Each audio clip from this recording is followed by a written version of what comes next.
It's my feel-good breakfast show.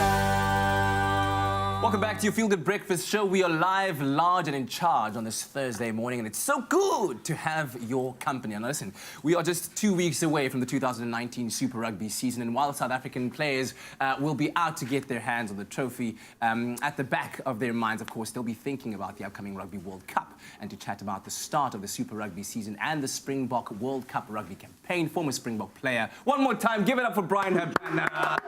Come on now, come on now. A very exciting time for South African sports fans in general. I think Super Rugby is everyone's game.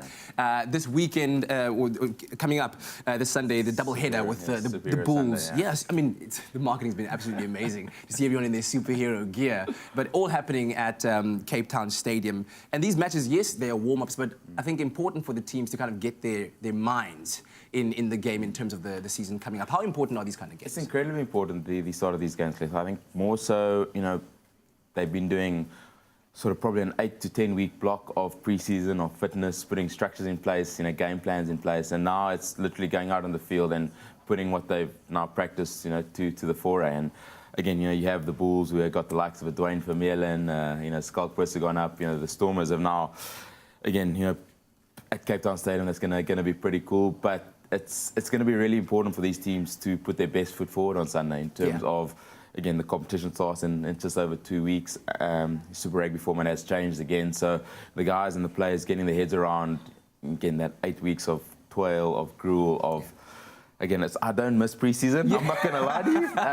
Because, I mean, it must be hard to come back after having a little bit of a break over the December period if you were so fortunate, and then getting right back into it. I mean, that must be such a challenge. Those repeated sprints, yo-yo tests, everything you have to do now to make sure that, you know, you're at a stage where this conditioning staff knows what level you're at. And if you're not at the level that you're supposed to be, that the extra hard yards get put in. So I think a couple of guys could actually do appearances on the Expresso service because they have to be awake at 5:30 in the morning for an extra training session. So, you know, the preseason is really tough. You know, it's 5 days a week, you know, 2-3 sessions a day. You know, and Cape Town's been unbelievably hot, you know, over the last month and a bit. So it really is tough. But those guys will now, you know, be excited to start getting some contact into practice, getting that match fitness, you know, up to that level where when Super Rugby, you know, hits the ground running in 2 weeks' time, they're fully prepared for it. So all the planning and preparation comes down to making sure that, you know, you do the on-field stuff correctly. Yeah, and of course it's a long season ahead. We're looking at a World Cup year, a very important one for the Springboks, where a year under coach Rassie Erasmus, 14 games in, 7 victories, but I guess more importantly for us in terms of mindset, New Zealand, England, we've beaten them before. But where do you think the team is at right now, and how do you see Rassie taking the team into the World Cup? I think 2018 showed an unbelievable amount of promise, you know, from a South African rugby perspective. I think, you know, 2016, 2017 were really disappointing years.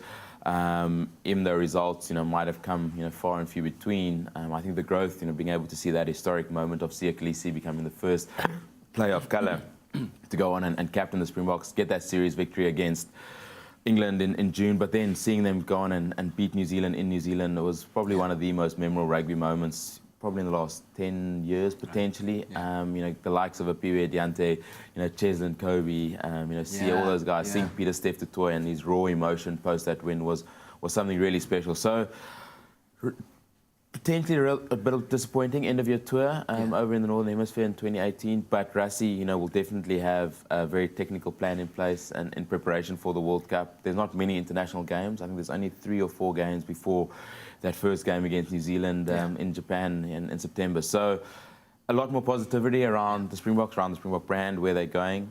But, you know, Rassie and his team will know there's still a lot of hard work and effort to be put in to make sure they can be competitive in Japan. Not to single out a single player, but I mean, Piwe Diante has an amazing season, breakthrough player of the year. And I want to ask you this question specifically because he plays in your position. He's a winger. How exciting is it for you to see him do the work that he's put in on the field? Yeah, I met Piwe for the first time at the World Rugby Awards after the Autumn Internationals last year, and I think his humility was definitely something that struck me. But more so being able to see him capitalise on the opportunity that has been presented with himself. You know, to think, oh, it's weird, you know, 3, 4, 5 years ago, he was potentially thinking of giving up the game of rugby. To now see where he's at the cusp of becoming an absolute legend, you know, in the game is really exciting. And again, I think the way he's grabbed that opportunity in a position where a lot of guys have sort of tried and failed over the last 2 years, but to see a Piwe being able to make such an impetus and make such an impact has been fantastic. There's been a lot of comparison between me and him, and I think for me what's been absolutely amazing to see is he's creating his own story. He's creating his own journey, and he's putting a mark down not only on rugby in South Africa but globally. Named as the World Rugby Breakthrough Player of the Year at the World Rugby Awards last year.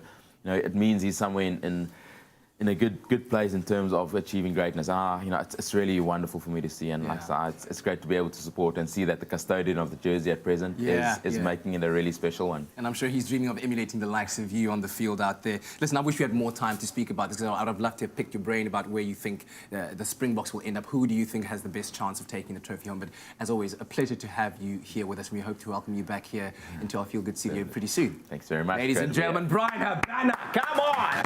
Come on!